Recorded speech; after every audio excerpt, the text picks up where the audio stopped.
Oh, hello everyone. We'll start in a moment. Just let a few more people in.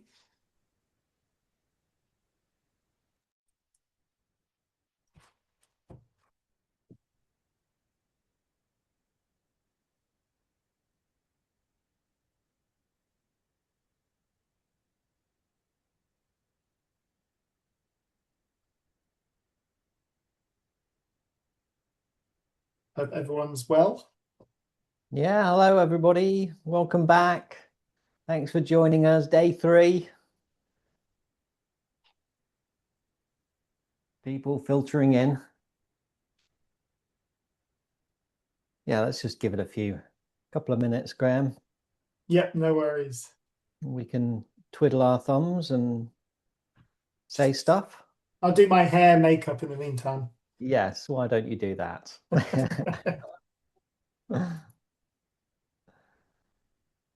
Great. Okay. Well, hello everyone, and a very warm welcome back. And thank you for joining us live for day 3. We've made it. Woohoo! So as you know, I'm Graham Stacey, and that we have Yasmin Marriott supporting us in the background. And of course, on the screen is our host, Damien Hatton from InFocus Consultancy. So yesterday, there was a side debate in the chat about gender representation. The organisers have got an amazing group of people together, and there were many more who were invited but couldn't join us. So we want to acknowledge the comments and points made yesterday. We agree that inclusion of women and indeed minority groups on a whole in the development of AI and its tools and guidance is essential. It enhances innovation, addresses bias and inequalities, ensures a better user experience, and promotes social and tech justice. So with that in mind, we do have some fantastic speakers today who I'm sure will contribute to both the side debate as well as the summit. So just a reminder of the housekeeping. Please do use the chat function throughout to comment and make reflections. Make full use of the emojis. Want to see lots of hearts, smiley faces, reactions, thumbs up. Please ask questions using the Q&A function. So for some of you, it's the 3 dots or the more button at the bottom of your screen, and it will pop up. And that's where you can ask questions. We can type in the answer, or we can answer them live. And any questions that we don't answer, they'll be in the public community, well, the private community space that you've all signed up for. We're not using Mentimeter today, so you can all relax. So if you're sitting comfortably, let's begin. Great, thanks. We have named the big questions. Now we turn those into something more diagnostic and decision useful. What does the readiness data show? Where do organisations typically get stuck, and what patterns are beginning to emerge? So I'm very pleased to welcome back Damien for this session, where he will use the readiness data to help us move from big field questions into something more practical, diagnostic, and decision useful. Over to you, Damien. Thank you very much, Graham, for that great introduction. Am I sharing my screen? Yes, I'm sharing my screen. So welcome back, everybody. Before we get into today, I want to just sort of briefly locate almost where we are in this overall journey of the summit. If we remember, day 1, if you joined us then, was really about clarity. We called it Clarity Day, and we stripped away some of the sort of noise around AI and focused on what it actually is, what it's not. We gave some basic definitions and a basic way of understanding AI and why it matters in impact work, and that it's happening, it's real, and it's being utilized quite extensively. Day 2 was getting a little bit more serious and was exploratory in nature, where we looked at where AI can support practice, but where the risks really sit and what it starts to look like in reality, including in particular the role of the human being and human judgment in the loop. So today is different. Today is about what you'll actually do next. So this is the shift, and because at this point the question really is, No longer is this interesting, or even this be useful. I'm hoping that we're shifting. Really, the question now is, what do I do with this in my actual work? How can it actually apply? And that's where a lot of people kind of get stuck in this at this moment in time. And that's where, and that's basically because not of a lack of ideas, but because there's no clear path from what we've got on screen here, from understanding into implementation.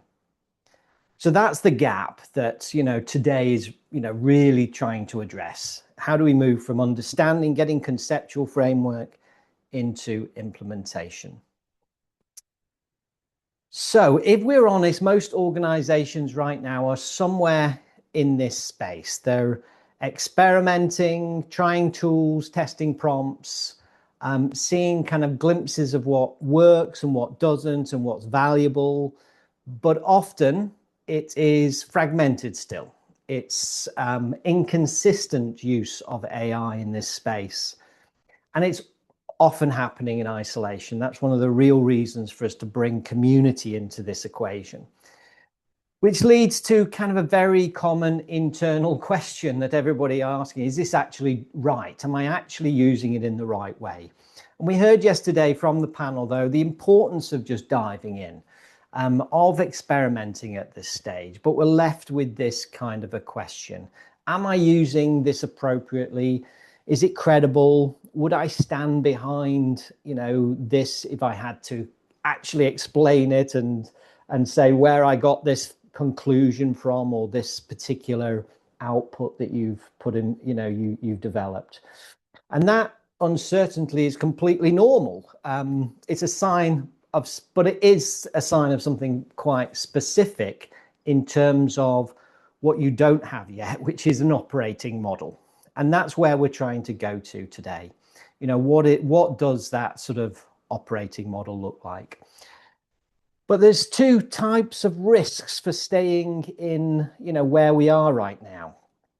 And it's something that we're trying to surface yesterday in the panel discussions, because, where we're reflecting on what does this mean for the sector? What does it mean for the field? What does it mean for society? Because this is one of the biggest shock waves, if you like, in terms of change for the world. We had some great quotes yesterday, in terms of the how seismic these changes actually are. But the risk is of inefficiency is the first one, I'd say, and it's pretty obvious. If you've got this incredible tool that exists, but it's being underutilized, and you're spending a lot of time experimenting without structure, you repeat work, you're redoing things, and you're losing progress all the time on it. I think if used incorrectly, you can actually spending more time using AI than if you were just doing it without it. So the second risk, though, so inefficiency, I think, is an important one to have in mind. The second risk is credibility. If AI is used without clear workflows, without those verification loops that we talked about being built in, and the quality, of the outputs being verified, everything becomes a little bit uncertain.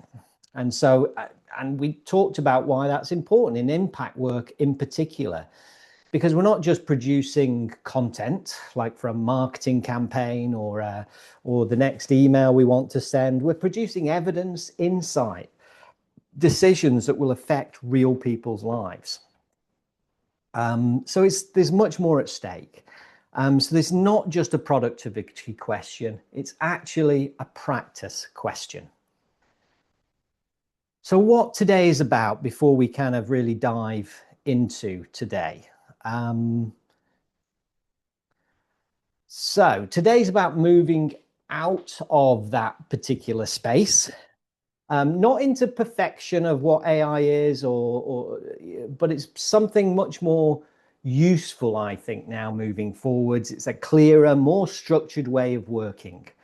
What good looks like when AI is used intentionally, when human judgment is kept central, when verification is built in. And in other words, what does a credible operating model actually look like? And how do you start building it and putting it in place? So across today, what we're going to do, we've got 4 sessions. The first session, you're going to hear about what a fully mature, sophisticated, AI-enabled IMM system actually looks like, with a case study that's going to be presented by Naomi, and it will be joined also by Yao, who you also met on day 1, and Graham will introduce that in a moment. The second section, so that's a real case study on, going to walk you through that process, and it's going to be great to see what that mature system looks like. Verification first operating model. That's the second session that I'm going to walk you through what I would call a verification first operating model. One that's using large language models and the tools that are readily at your disposal. So that's not as a theory, it's as a practical way of structuring your work. The third session we have is called it's about AI readiness. And we have Bita Tamasebi, who is going to help you think about your own position at the moment, in terms of where you are right now, where your strengths are, and really start to reflect on how ready you are as an organization or as an individual within an organization for AI, as well as what kind of support, if any, you actually need next. And very lastly, we're going to get very clear about what your next step might be, and what it could look like if you want to move from this sort of space of experimentation into more implementation. And I want to be clear on that. There's not going to be any pressure to decide anything today, but we are going to present you with an opportunity to leave with a much clearer sense of, what that next step might actually look like. So, because by the end of the day, there's really only probably a few positions that you're going to be in, or this is what I would predict anyway. You might have decided you're not ready yet, and you want to keep exploring, and that is absolutely completely fine, valid place to be and land after this summit. You may be that you want to start putting some structure around this myself, as in, take it forwards. I've got some great ideas. Terrific. That's, again, very valid place to be. You might also be where you want to get some support to build this out properly. So you're not figuring it out alone. And I want to remind you here that we have also a fantastic 4th day of the summit. If you've not had enough after 3 days, we've got one more final day that's planned, and we're going to dive into practical governance frameworks there, because I know that risks and how do we manage and how do we manage those risks is a really key issue for everybody here. That's going to give you a real practical guidance on day 4, and that's on Friday, that session into, what are some of the ways that we can govern and have in place the right policies and procedures for our own organizations. But we're also going to open the space on Friday to finally get everybody to meet each other as well. So if you're attending that, that's one of the downsides of a webinar format that we've got going on here. We can't see you. You can see us, and you'll see 3 or 4 there's been about 15 faces across the 4 days, but we can't see you, and we'd love to see you and meet you. So we'll have some small group get-togethers on Friday, where you can exchange and discuss any matters that you still think, that you'd like to exchange with and discuss. But today we're making this space for deciding where you can go next, not whether AI matters, but how you want to move forward with it. So with that in mind, I'm going to hand back to Graham to get us underway with the very first session, in fact, which is kicking off now. Great. Thanks, Damien. So once we have a sharper picture of readiness, we can look at what implementation looks like when it actually happens in the real world. This is where the summit starts to show what implementation looks like when the earlier messages about foundations, safeguards, and human oversight are actually taken seriously. The aim is not to admire at all, it is to understand what responsible implementation really involves. So I'm very pleased to welcome back Yao Levi, co-founder and CEO of Rural Senses, and to introduce Noemia Piri, project manager and MEL professional at Rural Senses. Together, they bring a practical implementation lens on what AI-enabled IMM takes in live organizational settings. So guys, welcome and over to you. Thank you so much, Graham. It's a pleasure being here today. Amazing conference, what you guys organized. And today we're here to talk a little bit about practicalities, how we actually use AI. So I'm gonna share my screen. So we're gonna spend the next half an hour talking about how we actually did and are doing evaluation using AI start to finish. And we're gonna do that through a practical case study of the Enga Highway project. It's a highway project in Papua New Guinea. This project, we'll tell you more about it. But first I want to introduce myself and my colleague. So my name is Yao. I'm the CEO and co-founder of Rural Senses. And together with me is Noemia. Noemia, you want just to say hi before we begin? Yeah, sure. Thank you, Yao. So my name is Noemia Naomi Piri, and I'm a project manager at Rural Senses. I'm joining from Luanda, Angola. So excited to be here. It's been very great conversations. Amazing. So a little bit about us as an organization. We are Rural Senses. We are a social enterprise. We started in 2019. That is a long time before ChatGPT came to all of our lives. But even then, we started by applying technology tools for impact measurement, and particularly artificial intelligence. And we did it beginning with traditional natural language processing, other data science tools.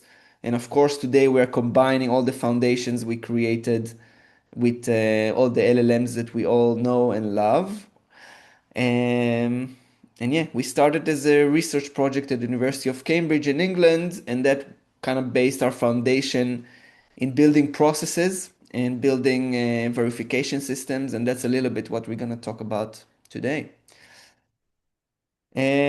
So we all know that we are going through an impact measurement revolution. This is really what this conference is all about. Going from processes that used to be slow, expensive, not so participatory, to processes that can be fast, cheap, and with a lot of listening to people, thanks to qualitative data. But how all this comes to practice, that's the big question. How do we do that in an ethical way? Where do we know where we can trust AI and just let AI do its magic? And where do we have to put checks and balances? And where do we just need to do the work in the good old fashioned way? So this is where we're gonna talk about today. I'm gonna now hand over to Noemi to tell us a little bit about this wonderful organization, Anyway Solutions, that we partner with, and a little bit about the context of this evaluation. Thank you, Yao. So from the time that we started the conference, the first day, the second day, we've had a lot of talk about AI, but today we're going to go hands on the deck to know exactly what happens when you integrate AI into IMM. So in this particular case study, we worked with a project that in Papua New Guinea. It was an impact assessment of a highway. One thing that we must keep in mind is that Papua New Guinea is a place that is very mountainous, and Enga is actually in the highlands. So this particular road was in the highways. It's a highway that connects to two different cities. We worked with our partner, Anyway Solutions, and we are very grateful that they allowed us to share this project as a case study. We worked with Anyway, a very great team. So the idea was to assess the social and economic impact of the highway rehabilitation and how it enhanced regional connectivity. So like I said, it's connecting two different provinces, meaning it's a highway that everybody uses. So most of the times when we look at rehabilitation of highways, or when we look about infrastructure, we are talking of evaluating it in terms of metrics like, kilometers rehabilitated. Or maybe want to look at the roads, how was it graded? How was it rehabilitated? But then the idea of Anyway solution was more than just looking at the kilometers.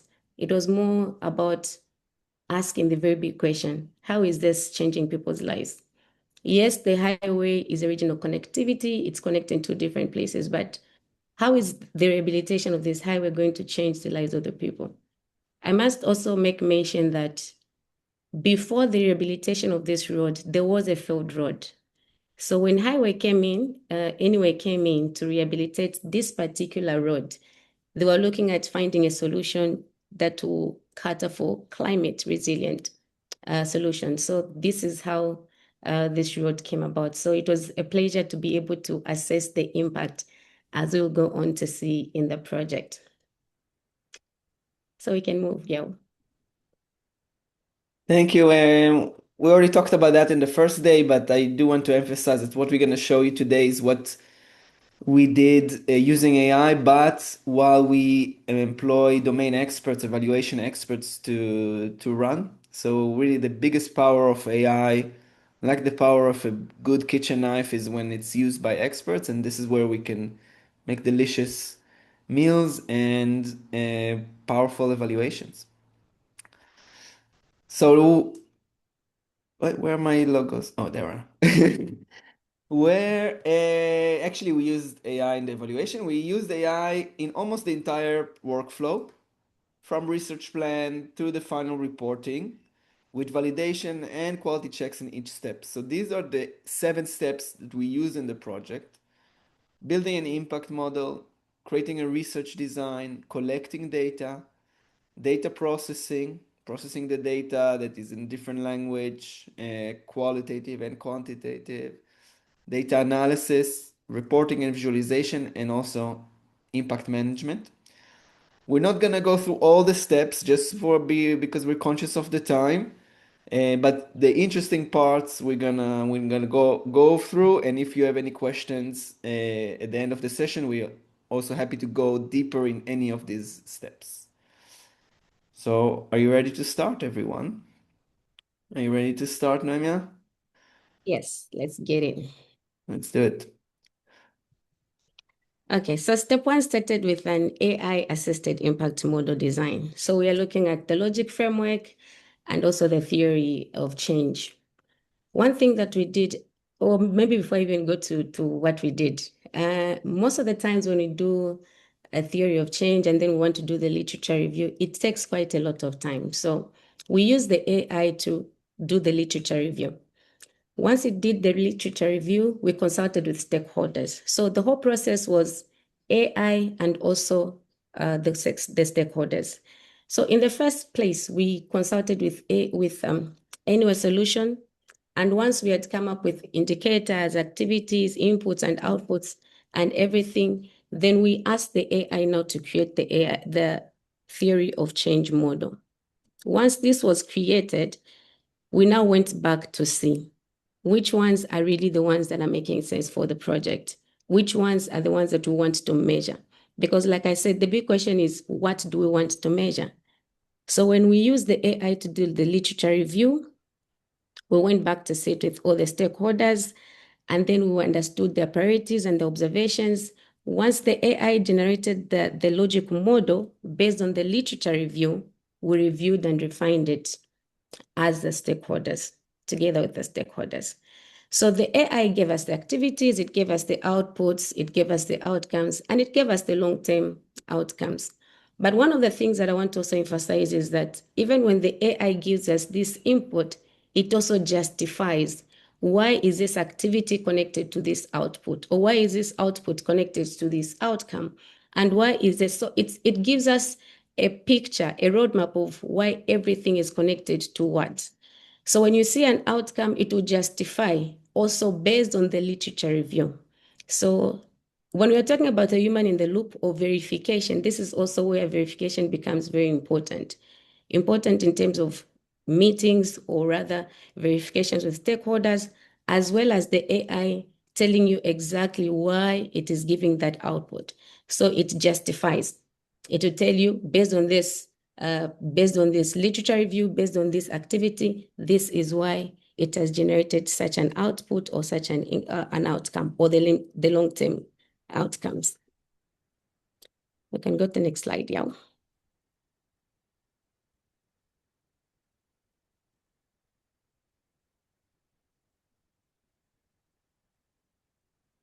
So from that, after everything has been created and we have a logic model and the theory of change in place, we went on to do the data collection. One thing I also want to emphasize here is that data quality is not questionable.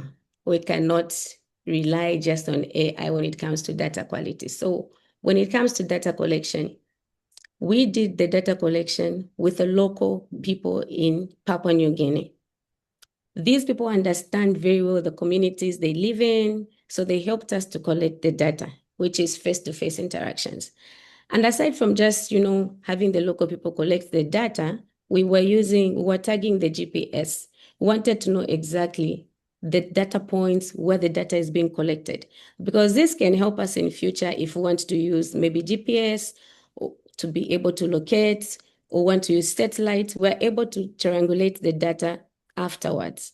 So we use GPS. We also used voice recorded, meaning natural conversations. Let people say how their lives are going. Let people say exactly how they're feeling. And we'd ask questions like, is the change, if we ask maybe a question like we say, this is a road rehabilitation project. So we'd ask, how has this changed? Or how is the journey to school changed? So natural conversations, because from the natural conversations, we're able to gather more insights. So these are structured surveys. We do stakeholder interviews. We interview different people from different stakeholders. We're talking of the community, the local commuters, school-going children, people using the health facilities. This is all so that we can have insight that is from across the board. So like I said, it's a natural conversation, and we used the local language, meaning it was in Tok Pisin. And Tok Pisin is not a language that is widely spoken. I think it's only spoken in Papua New Guinea. So from getting the data, which is reliable data, like I said, we now move on to processing. So when they did the face-to-face data collection, and then this data comes into our system, just a note, when doing data collection, we did not use AI. We used local community people to collect the data. So on step number 4, processing, we also used people. We collaborated with AI. Like I mentioned, Tok Pisin is not a language that is widely spoken. So for other languages like Zulu, Kiswahili, you find that the AI can automatically translate. But since this was a language that is not widely spoken, we had to collaborate with the local people that understand the community nuances. So they did the translation. Once they do the translation, there's another person that will also go to further verify if the translation is correct. So if the translation is correct, they approve, and then that's where the data processing process goes. So from the time that the data comes into our system, there is me as a project manager who makes sure that that data is of quality, meaning in real time, I'm able to provide feedback to the people in the field. Because like I said, we cannot compromise on data. If we miss it on data, even if we use AI will just amplify the inconsistencies that are there if we do not collect the correct data. So right from the word go, I worked personally with the NWA team and also the data collectors in the field to ensure that the data they are collecting is of good quality, meaning real-time feedback. So from the translation and then the processing, we moved on to the analysis. But before we do the actual analysis, I also want to mention that there's a process that we do, because at the analysis stage, we use the AI. But before the AI can kick in to start analyzing, there's what we do, which we call the data link. Most of the times we begin to think that maybe you just collect the data and then the AI will kick in and, process it for you and it's all good.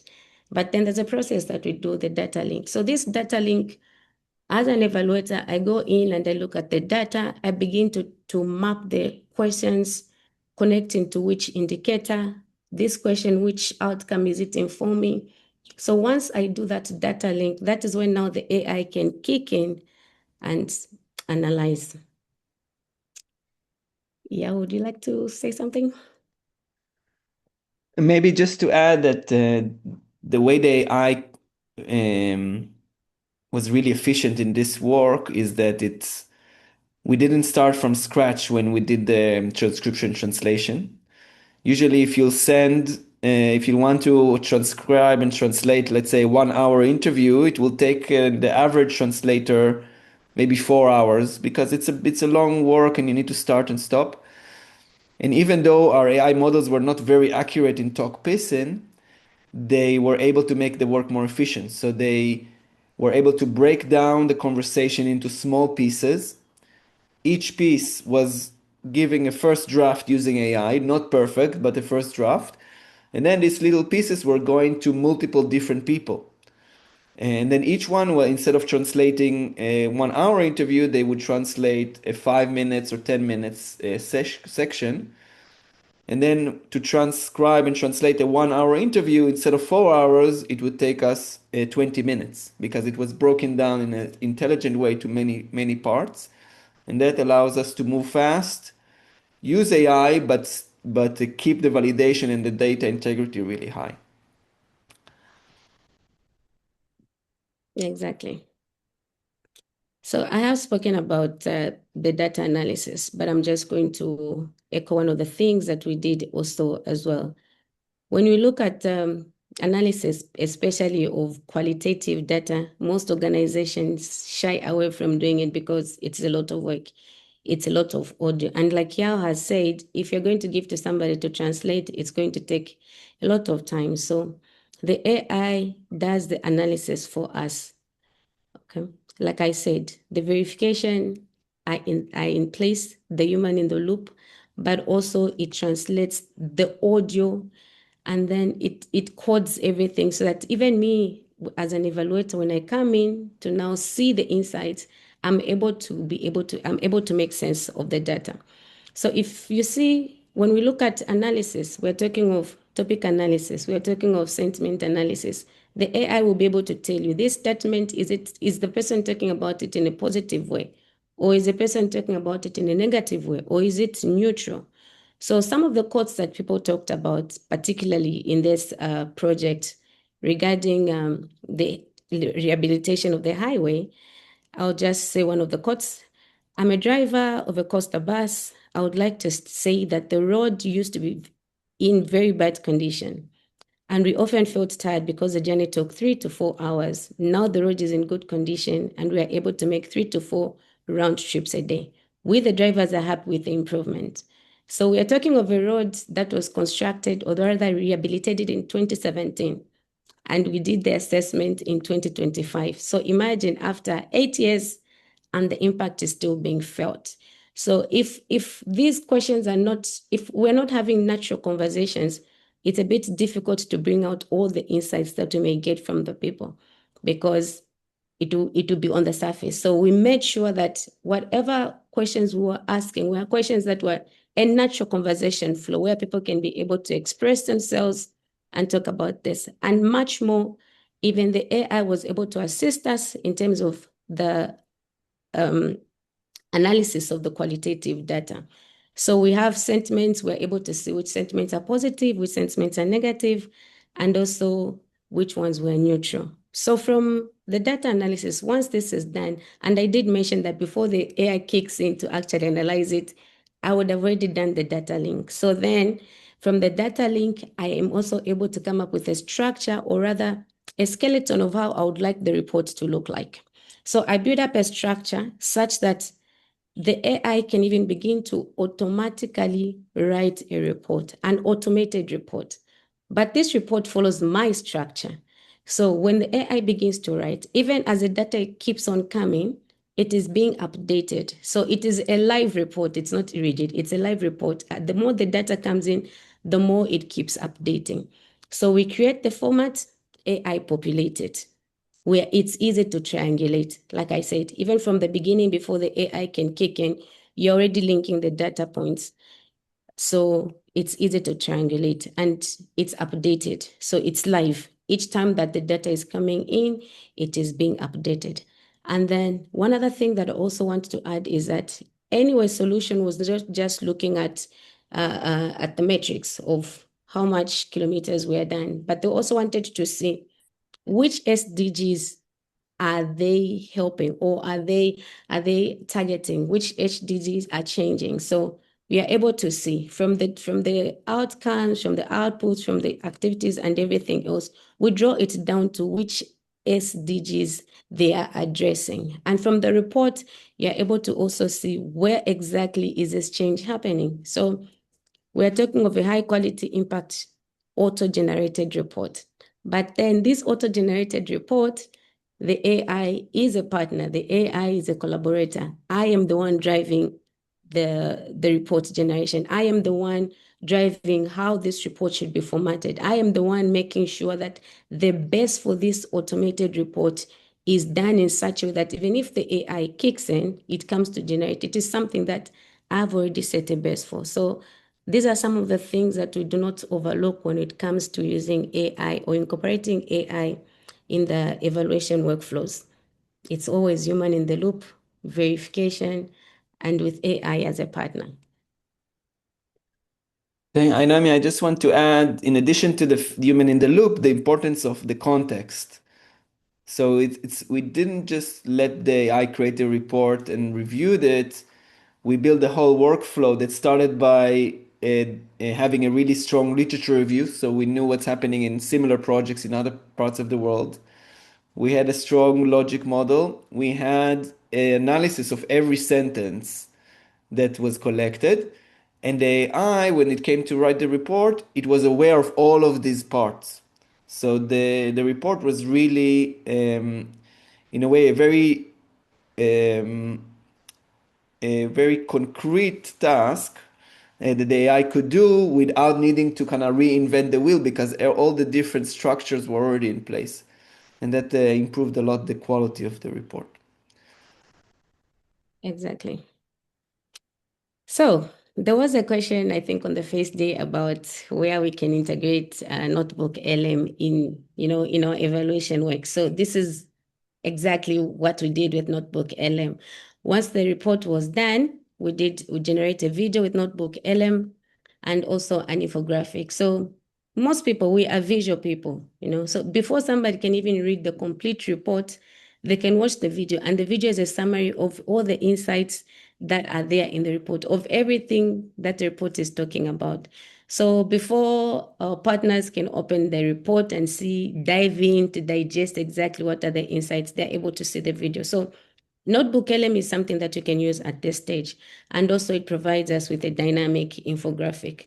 So if you're looking for a place where you can integrate a Notebook-LM in the reporting, this is actually the place where you can use it. So this is why we use the Notebook-LM. And then one other thing that we have, or yeah, would you like to talk about this one? No, go ahead. Okay. So one other thing that we have in the impact report is actually a built-in GPT. So one would ask, why would we have a built-in GPT? It's a very powerful tool, and it's been programmed in such a way that, when I go in and ask a question, I've written the report, but I want to ask a question about this project. It will give me the response and tell me exactly which questions it used to come up with that response. Because there's been questions of how do we know that it's not hallucinating? So I will know it's not hallucinating because it will give me the exact questions of the project that it used. So remember, we've been talking about the whole process of the workflow of the evaluation. From the data collection, we have surveys, we've got everything. When I come to ask it to say, maybe I want to find out what were the school-going children saying about, access to education, or what is the government saying about education, access to education, now that the road has been rehabilitated.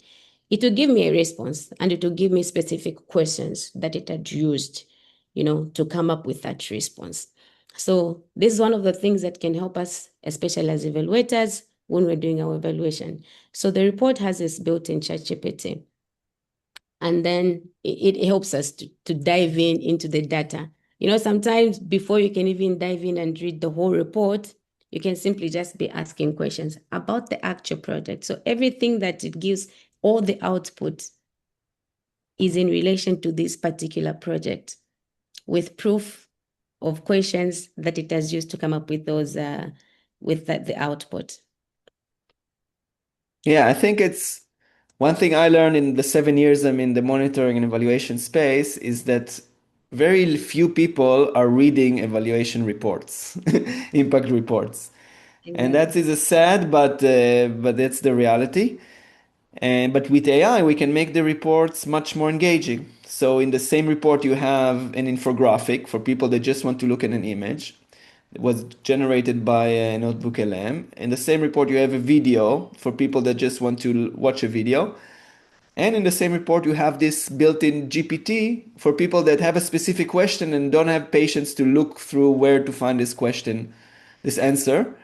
Everything in one report. So the report is no longer something long and tedious that it's hard to read, but it becomes something very immersive, very accessible.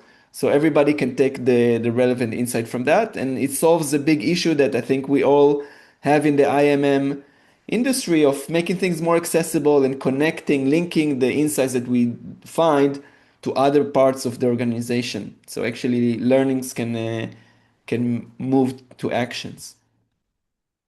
Yeah, I like the fact that we've actually mentioned that, it gives us access to look at the report, to dive in and get the insights even before, if you don't have time to read the whole report. Imagine you have a 52 pages report and then you just want to draw insights right there and then.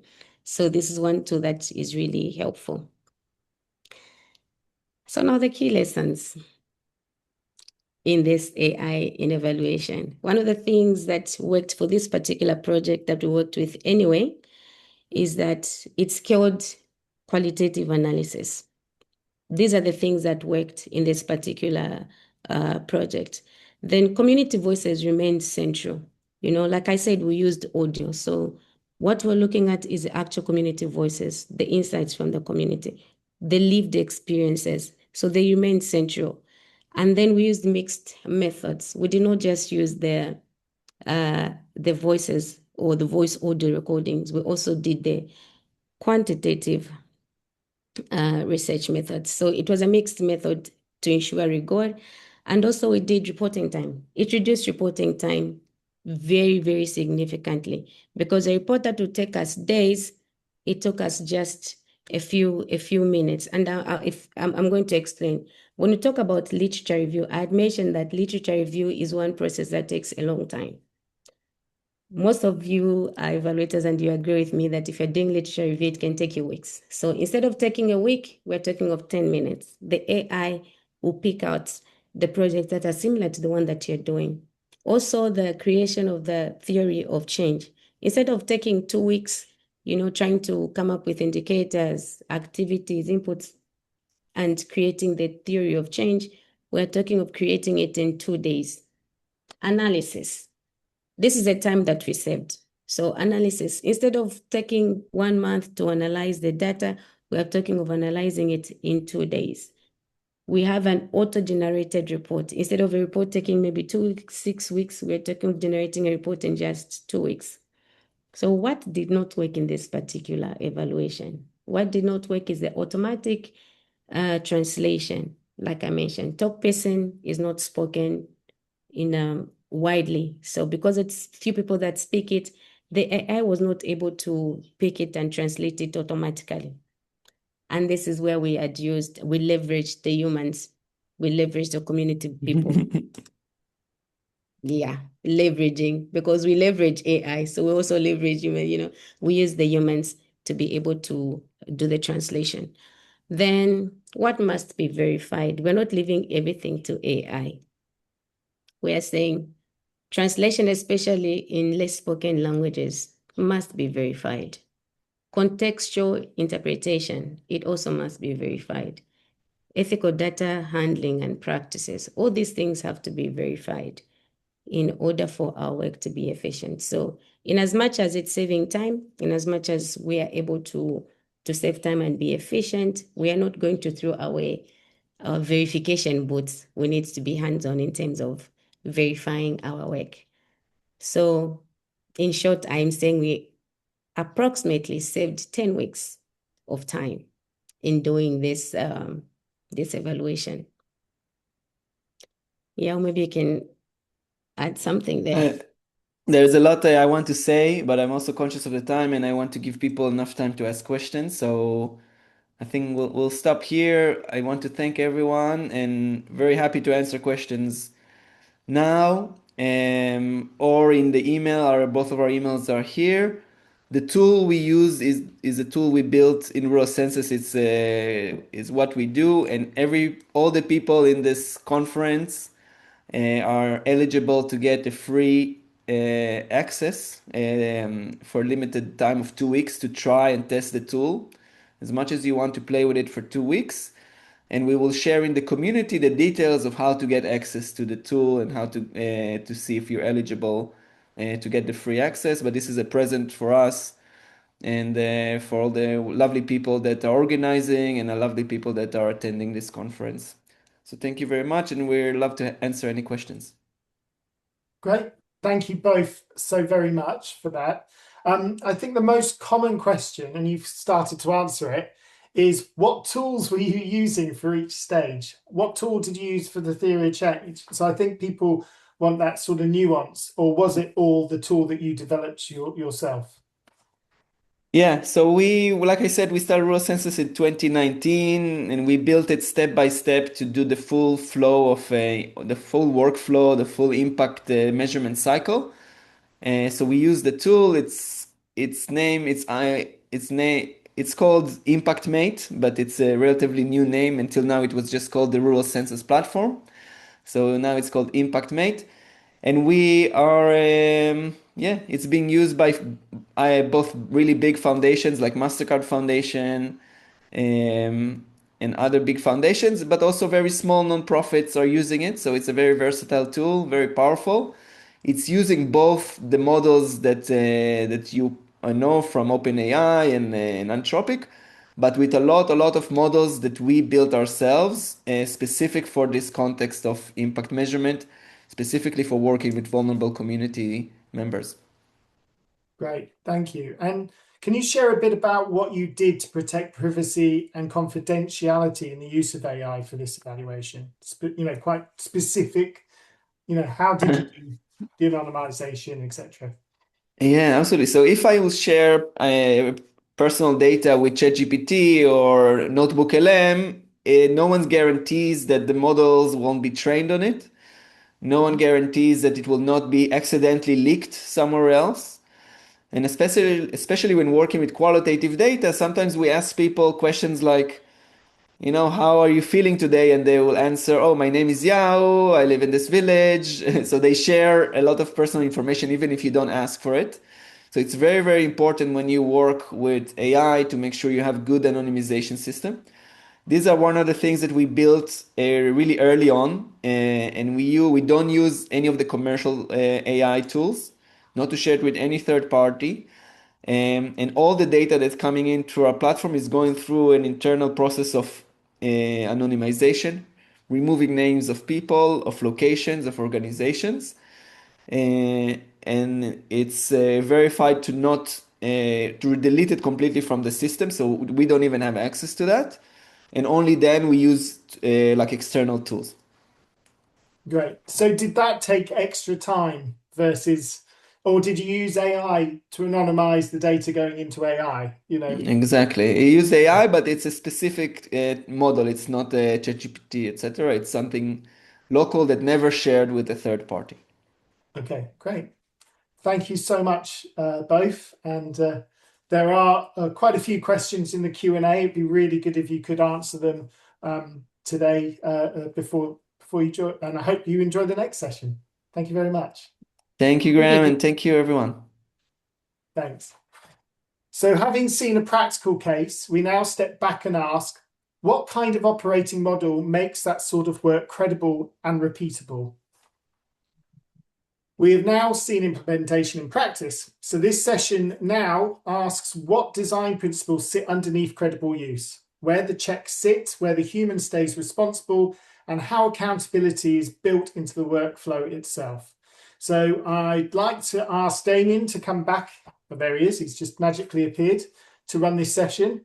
So Damien's going to bring the practical operating model lens needed to translate implementation examples into clearer roles, checks, and accountability points.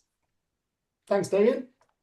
Thank you. And thank you, Naomi and Yao, for an incredible presentation and a glimpse really at the direction of travel of this field. You know, saving 10 weeks on doing an evaluation of that nature. You know, it really does exemplify where we've got to and the importance of really entering into this space and leveraging the advantage yourself, whether you're an evaluator or whether you indeed are working inside of an organization and it's your role and responsibility to report for that organization. As a MEL lead, as an impact manager, learning manager, I think all our practices will start to be shaped through this lens.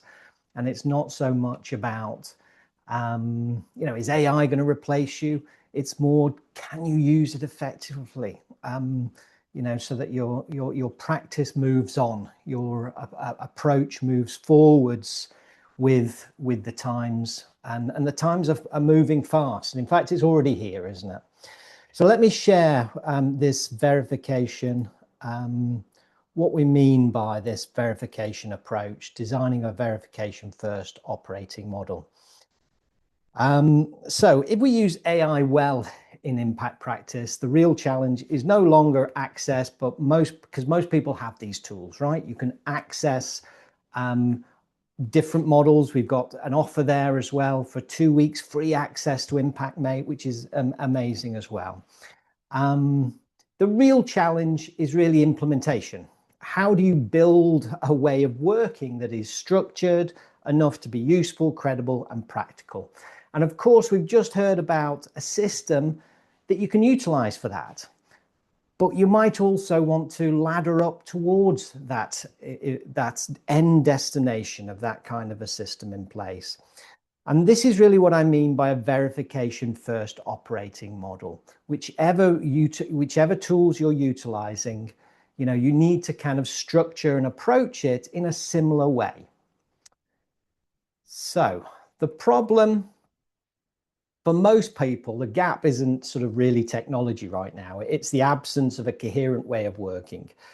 What I see again is disconnected experiments happening, individual tool use, no real kind of shared structure behind it. Unclear workflow, so no defined sequence of how AI assists at the different stages. And we've just seen a really clear presentation of the different approaches and how those handoffs happen from one place to the next, from the theory of change into indicators, into data collection tools. So those workflows are really vital to have in place. Weak verification. So you go from, you know, from an idea about a concept to a report, too big a leap. No verification, unchecked outputs as they go.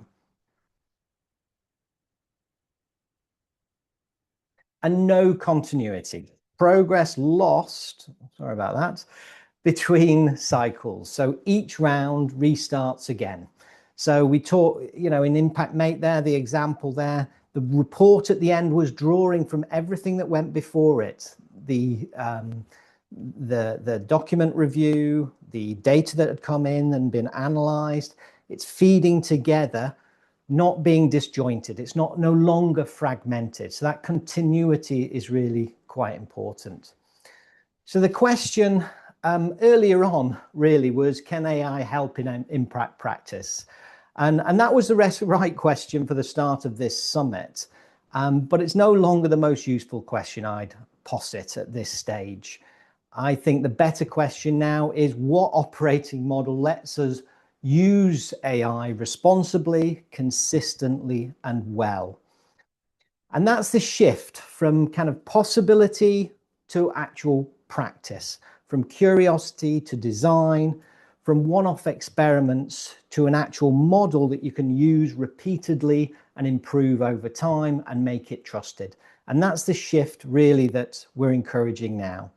So in the context of this summit, the shift has hopefully been really from getting clear on the first couple of days and today to start thinking about what does this implementation actually look like? How do I upgrade my own practices and future-proof them for the future?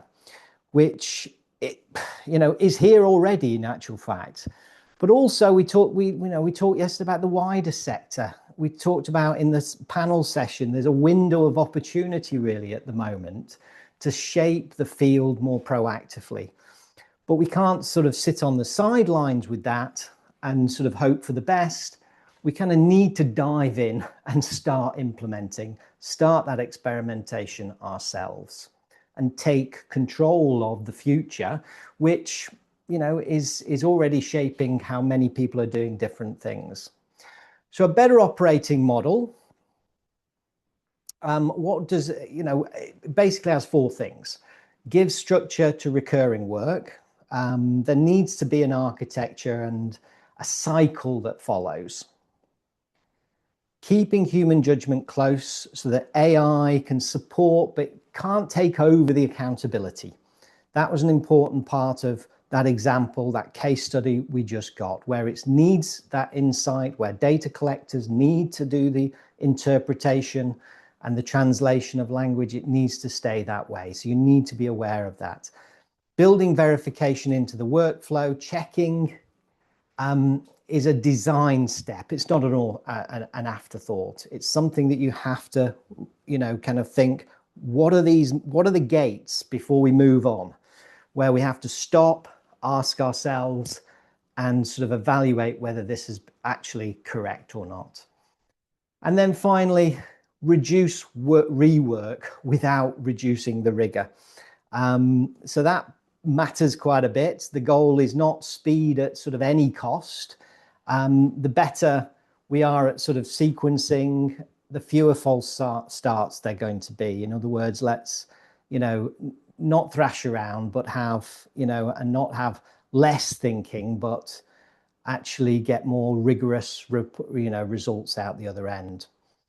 And, as Yao and Naomi mentioned, I'd reference my own, in terms of their experience and their case study, myself as an evaluator. I mean, I started building evaluation models 25 years ago, really. A charity I founded with Street League really gave me a glimpse of why we need data. It allowed us to really scale up that charity, and it was very transparent with all of its data, but it was hard slog. There was a lot of effort involved in doing that, and evaluations since then that I've done, and I've worked in 25 different countries, more than that really, doing evaluative work globally. The last evaluation I did, I shaved it in half in terms of the time by having an infrastructure set up, by having the processes in place and at my disposal. So having a fully AI-enabled environment and built in and designed for the different workflows that you're doing really changes, you're buying back time, you're buying efficiency. And I would argue in buying back the time that we're normally spending doing other tasks, we can actually shift our attention to higher level tasks, to tasks that, only the human can make judgment about. And you can start, the richness of your evaluative work just increases. I would say the quality has really stepped up significantly in terms of how I've been doing evaluations, just because I've had more time to reflect.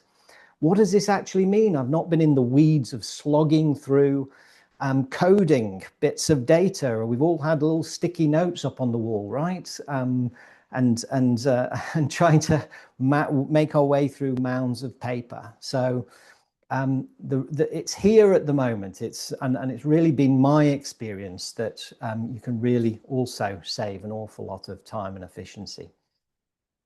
So here's a simple definition I would offer of a verification first operating model. It's human-led, it's AI assisted, it's got workflow based, so there's defined sequences, it's not ad hoc prompting, there's verification built in, confirmation points are specified, they're not optional. Where, there's certain moments we already know where that verification is required and needs to stay. And then lastly, it's repeatable over time. The model improves with each cycle. And that's one of the values of having evaluators leading on this work, because we can improve it as we go. That evaluative layer, we talked about it yesterday, about the field study. That's the reason why that's being built into the Impact Intel Lab as a lens through which to show, to really track progress and see what's working, what's not, and how we improve these different workflows that are in place. So if you want this to work, you really need a clear backbone as well. The clear understanding and the foundations that were spoken to yesterday very eloquently as well in the panel.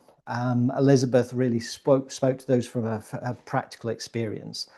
Having a clear framework for what's needed and the skills and understanding of, the basics of impact measurement, so you can provide that oversight to AI.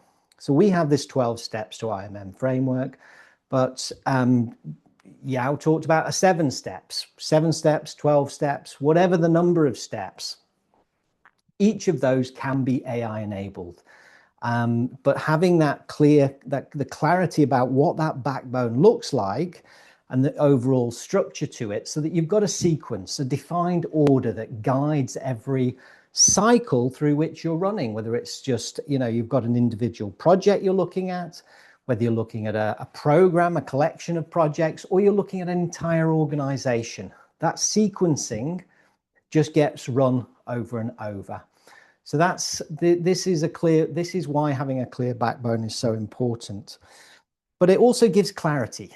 Each step has a clear purpose and a clear output. Therefore, step 1, this is what you're expecting out from it. You've got a structure through which to think about verification loops. And quality control. That's why we have the steps. It enables that architecture to happen. And then there's progress and continuity. The handoff between these steps carries across the full cycle so that nothing is lost. Context, as we talked about in day 1, is really fundamental to the quality of what's coming out of AI here. The context needs to be retained. The understanding that we're gaining from thinking about our theory of change, for example, and what works and what doesn't, and creating the theoretical model behind this has to exist when you're coming to that analysis stage. It has to be carried through. So the continuity and the handoff between these steps is also critical. But the framework isn't enough in itself. Sustainable implementation also means a few other things. It's structured workflows. We've talked about those. It's human confirmation points, it's continuity assets, and it's refinement and refinement loops, and really having a process to and a support mechanism, if you like, around that framework. And that's really what the Lab Pro operating model is about. So the Lab operating model is the inside of Impact Intel Lab. It's how it's all about this sort of workflow and supporting that framework and delivering on the outputs so that you're actually shipping real outputs as you go. It's a 3-step process, this operating model. It starts with Foundations Bootcamp. And that's really where you get the AI infrastructure the common LLMs that you've all got access to can be utilized for all these 12 steps. We've got, all your common LLMs like Claude, ChatGPT, Gemini. They're there, they're accessible, they're incredibly price efficient. For a $20 license, you've got what I think was described yesterday as an incredibly smart army of interns at your disposal. But it's how to make sure that those interns are governed, are looked after, they know what they're meant to be doing. But you can build that architecture and then put it at your disposal. That's what our Foundations Bootcamp stage is all going to be about. How do you get that infrastructure using the common tools at your disposal, in place? And then how do you put it to work? And some of you are at the stage where you actually just need a theory of change for the work that you're doing. And that's one direction that you might go in. But you can accelerate that. We've just heard from Yao and Nomi how you can build a theory of change using AI and really have it, robustly developed through literature reviews and supported. Others of you might be at the stage where you've got lots of data, lots of fragmented bits of information. Again, AI is wonderful at bringing together different fragmented bits of information, and it is messy. Our sector is not got perfect data sets. It exists in a spreadsheet here, a scrappy bit of paper there. The wonderful thing now is we can bring that together and we can have a tool that kind of makes sense of it. So there are different accelerators for different purposes that we've designed specifically so that you can start shipping these sort of outputs. But it's important really to have this support layer around you, an ongoing connection to your peers, to the people who are also trying to figure this out. What's brilliant I think about this summit and bringing together all these experts over the last few days is there are some great minds working in this area right now. We've got tools and infrastructure tools. We heard from Vera Solutions yesterday about that fundamental issue of disconnected data and having to report lots and lots of times to lots of different funders, for example. It's disconnected, it's fragmented. So we've got partners who are thinking about that part of the puzzle. We've got partners who are thinking about, governance. You're going to hear from Neil tomorrow about the governance requirements in here. We've got Beta, who's just about to join us and talk through some of the issues around being ready for AI. And there's a whole environment here that we're hoping to support you with and help you develop further. But these are some of the things, some of the areas that we're that are part of the this LabPro operating model. So this slide is really about the practical contrast. On one side, you've got this scattered experimentation. The other side, we've got structured implementation. Where we want you to go from is thinking tool first, what tool are you using, what shiny instrument, to workflow first. One-off prompts to guided playbooks, individual effort to supported practice, sharing your experiences as you go, learning from what other people are doing, your peers in different situations.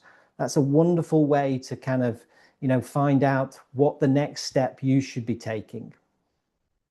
From patchy checking and, just randomly looking for errors or bias to having really clear, defined verification loops that are in place. And work recreated after each cycle of doing something. It's disconnected to outputs that are accumulating over time.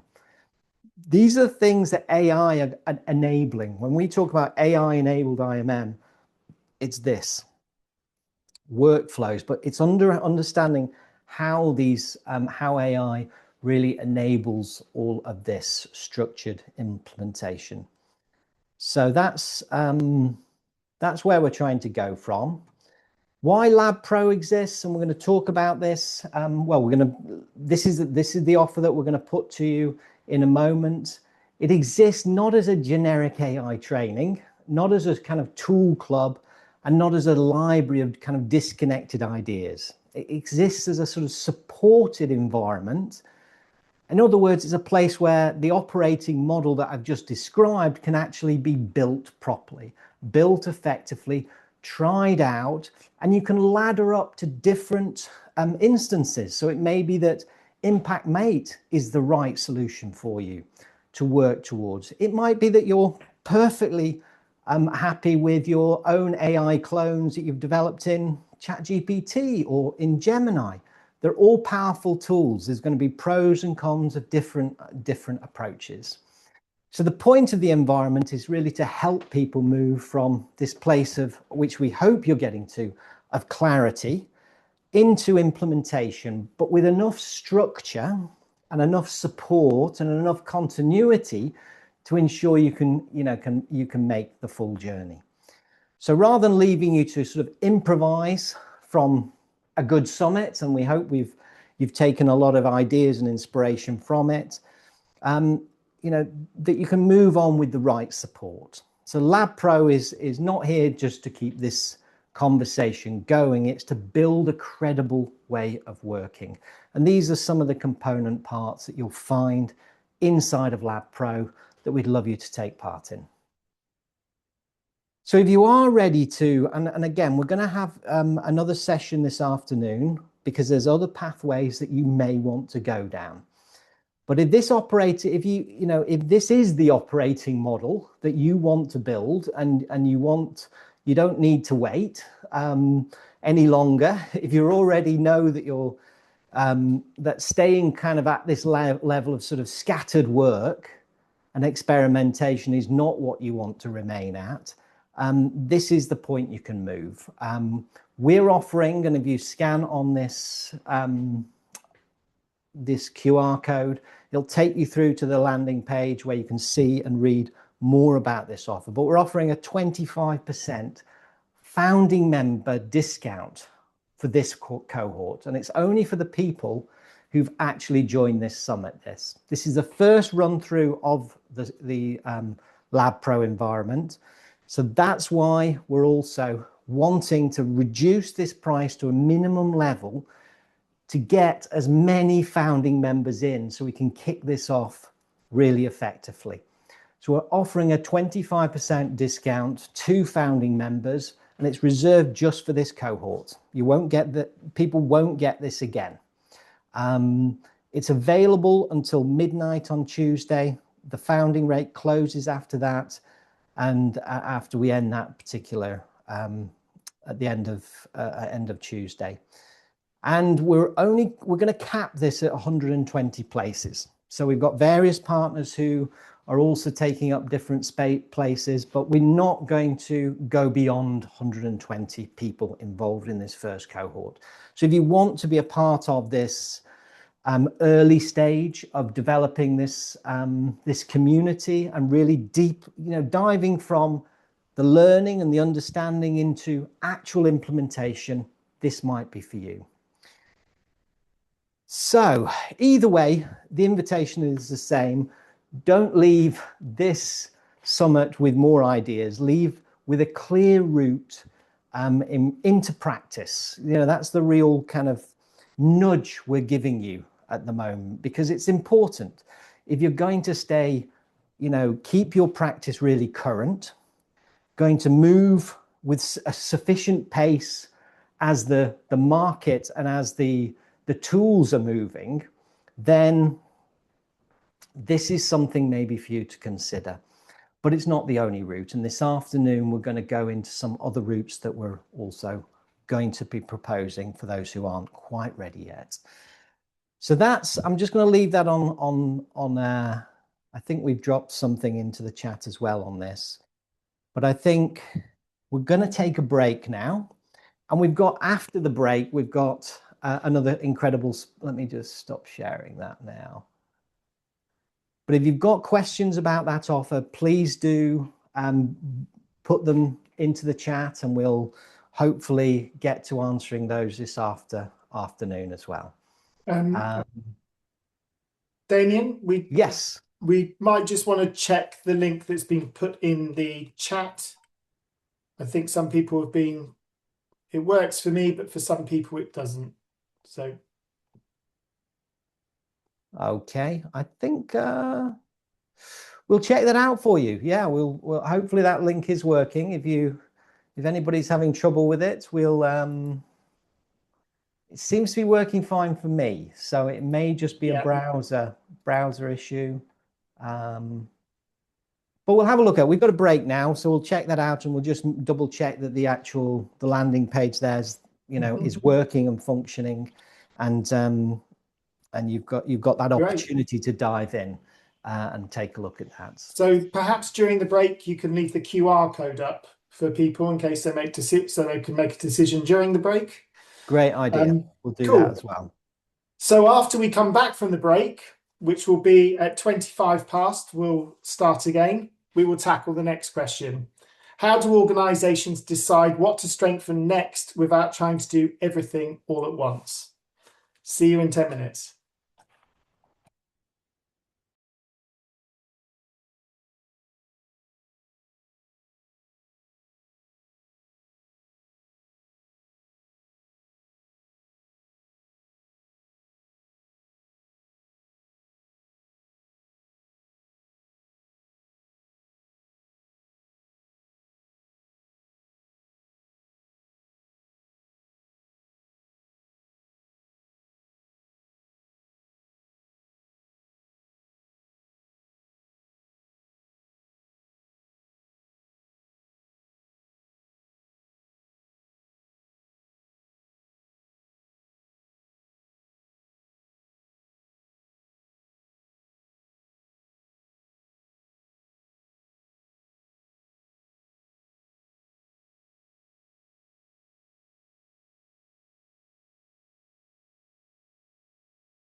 Hello, Beta.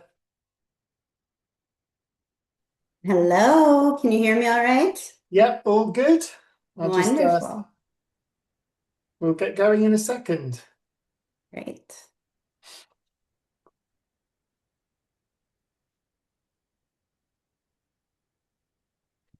So, hello everyone, and welcome back. This session is about interpretation, not overwhelm. Readiness is often uneven. That is normal. The real question is not whether you are fully ready in every way, but what strengths you already have and what sensible next steps fits your context. So I'm very pleased to introduce Bita Tamisebi, founder and CEO of Illuminate LLC. Bita brings deep experience across MEL, strategy, organizational effectiveness, and digital transformation with a strong strengths-based and decision useful approach to readiness. It was a bit of a mouthful, but thanks for joining us, Bita. Over to you. Thank you. So before I launch my slides, I just wanted to say, first of all, thank you to Damien and Yasmin for inviting me, for including me in this. Full disclosure, I would say I don't consider myself to be an expert on AI. I think many of us are in different parts of this learning journey. But I am a very strong advocate for those of us in the field of research and evaluation impact to be beginning to flex this muscle and build this skill. And the story of why, when I realized this was really going to be something important, was I would say almost exactly a year ago. I was sitting in a conversation with a group of people at one of the large multilateral banks. And the conversation was very focused on how monitoring and evaluation, as it has been practiced for years, is feeling less and less relevant. And really, the greatest opportunity the field has and that organizations have is to figure out how to leverage AI in support of M&E. And I just walked out thinking to myself, my goodness, there's so many practitioners out there around the world who could easily be left behind if we don't start thinking about how to engage. And I started looking around to see who's out there, who's talking about this, who's teaching about this, what resources are available for people, because it can feel like a lot, right? And I wasn't seeing as much as I felt, there needed to be. And so really grateful for the resources, for the examples that are being shared over this session, for everybody who's joining in. I know it can feel like a lot. My goal in my session is to make it all feel a little bit more accessible. And so with that, I will start sharing my slides. And you can tell me, hold on, if you can see my screen. Okay. Do you see my screen? Yeah. Okay, perfect. All right. So, hi everybody. My name is Bita Tamisebi. As Graham noted, I'm the founder of Illuminate. We're a US-based consulting firm. Some of you on the call, I recognize some names, may know me from many years of leading evaluation capacity building programs. I was the director of a program called the Evaluators Institute. I launched the Encompass Learning Center, and now our organization, Illuminate, has an Illuminate Learning Center. But really, for the past 25 years, my work has been at the intersection of organizational development, evaluation, and learning. And interestingly, it seems like now we are increasingly being asked to bring our skills around workforce development and change management to organizations that are wanting to begin leveraging AI in practical and responsible ways. So by this point in the summit, you all already been exposed to a lot of ideas, patterns, possibilities around AI and impact. Some of you might be thinking this is super exciting and something you want to do more of. Others of you might be feeling like it's really important, but also quite complex. And for many people, the question is just very practical. I know for me, I always want to get to the basics, right? What does this actually mean for me, for my organization, for my team, for my context? Where do we stand? What should we do next? And so in this session, I want to help you think through some of those next steps, particularly if AI is new, not from a tech perspective, but really from a people and process point of view. And I want you to ask yourself where you might already be stronger than you think, and what the most sensible next steps might look like from here. Because this is not about picking a tool or diving into the deep end of AI implementation. It's about taking stock of what you have and making some practical right-sized steps toward the future. So with that in mind, let's dive in. So here's an image that some of you may have seen before. I want you to take a look at it for a moment and think about what you see. For some of you, this is a drawing of an older woman. For others, it's a younger lady who's looking away from us. Do you see one? Do you see the other? But what's interesting is not really which one you see, it's that both images are present at the same time. Once you see both, you can typically kind of go back and forth between them. But unless you're told to look beyond whatever is the one that's most obvious to you, it's very easy to miss the second image. Because once we see something, we tend to stop looking for other realities. And this is what happens in our organizations as well. We look at our teams, our systems, our readiness, and we see one version of reality. Very often what we see is what's not working or the gaps in our system. So a little tongue-in-cheek here, but notice the AI-generated image has failed. There's a third hand that's not anatomically correct. And you're seeing here on the screen the headline from the recent MIT study that 95% of all AI implementations are failures. So we tend to look at what we think is not working. But my point is that this is really about perspective. We can choose to focus on the failures or all of the reasons that we're not ready. Or we can look again and ask a different question. Ask, what's already working? Because in most organizations, there is already a foundation in place. There are people who are experimenting. There are small use cases already happening. It may be informal. It may be distributed. It may not be fully visible yet, but it's there. And when we don't see it, we assume that we're starting from zero. But in most cases, that's not true. And what I found over many years of working with organizations navigating change is that progress is much faster and more sustainable when we start with what's already working and we begin to build from there. So what I've just described is not new. It comes from a long tradition of strengths-based work and organizational development, particularly appreciative inquiry. At its core, it's a simple idea that organizations move faster when they build on what's already working rather than starting from what's broken. What we're doing now is bringing that same kind of thinking into how we approach AI. So at Illuminate, we call this AI squared, appreciative inquiry combined with artificial intelligence. So if we take the idea seriously, though, the next question becomes very practical. Where do these strengths actually show up? Because they are already there, they do tend to show up, though, in different places. If our goal is to understand the building blocks that are already in place to leverage AI, we recommend starting by exploring the following key areas: people, data, processes, governance, and culture. What you'll typically find when you begin to take a look is that you're not starting from zero in all of these areas. You might have some strengths that can be leveraged in one or more, and that's more than enough to begin. So let's take a quick look at each one. First, it's your people. This is where you'll often see the earliest signals. People who are already curious, already experimenting, already trying things out. Sometimes at work, sometimes outside of it, but it's there.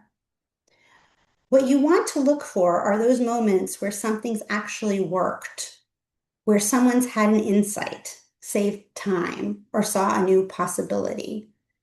I call this the aha moment. I think for everyone I know who has spent a good deal of time experimenting with different kinds of tools, AI tools, there comes a moment where they just have that aha, I can't believe I could actually do that.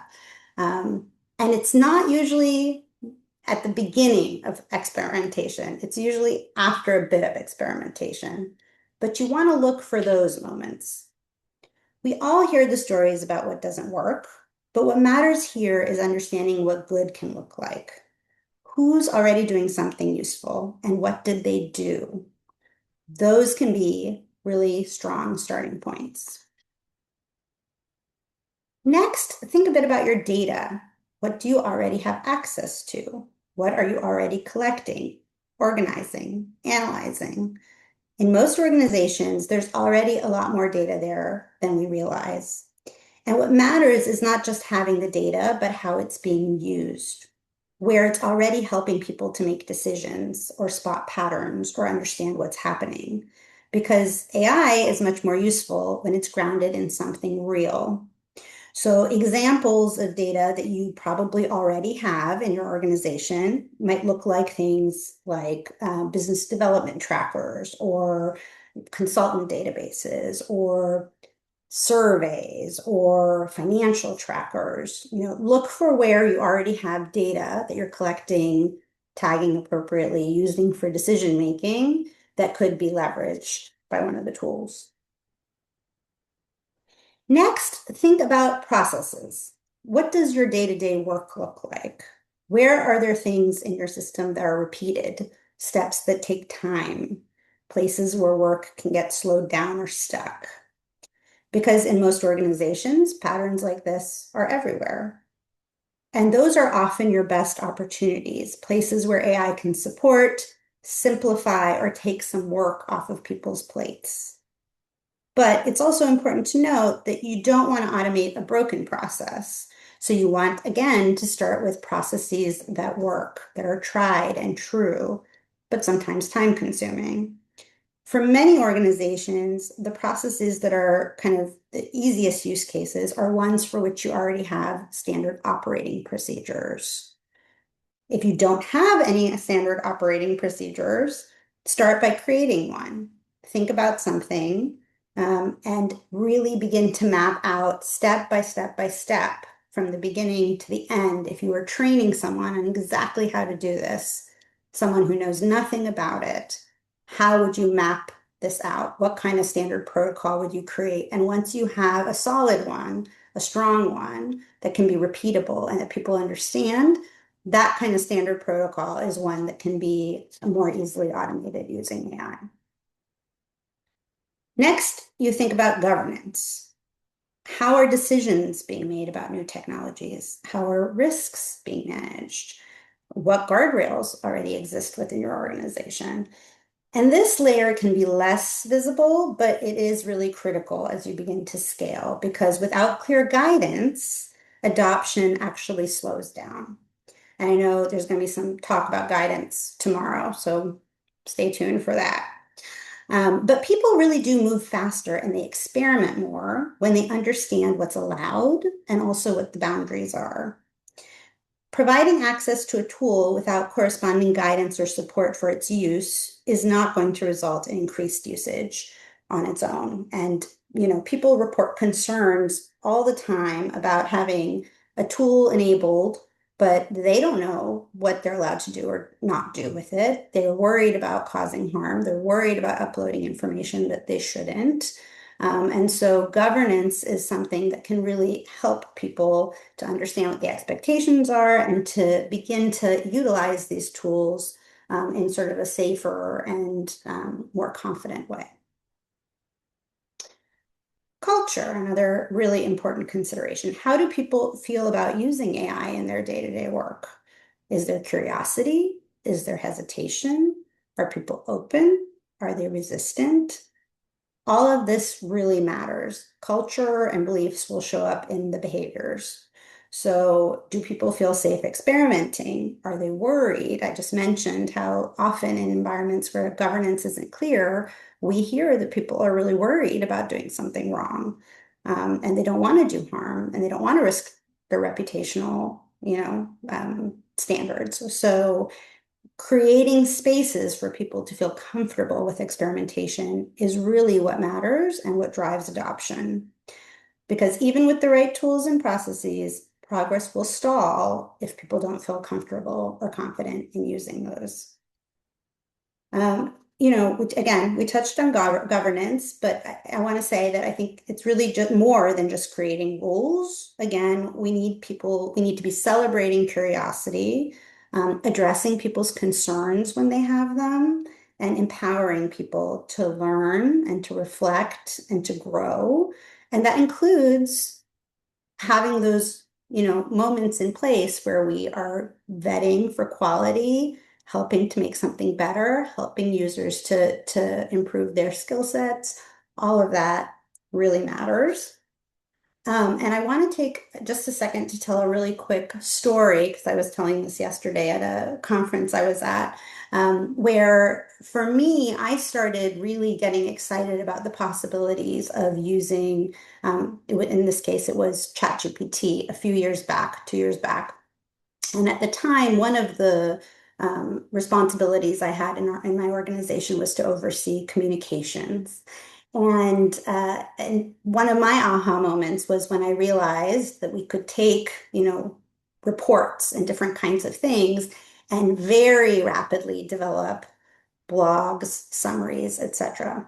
And so at one of my meetings with my communications team, I said to them, this is an incredible tool. And I know right now we count on a lot of our technical experts to develop this content, but the comms team now with access to this tool could do some really incredible things at a much quicker pace.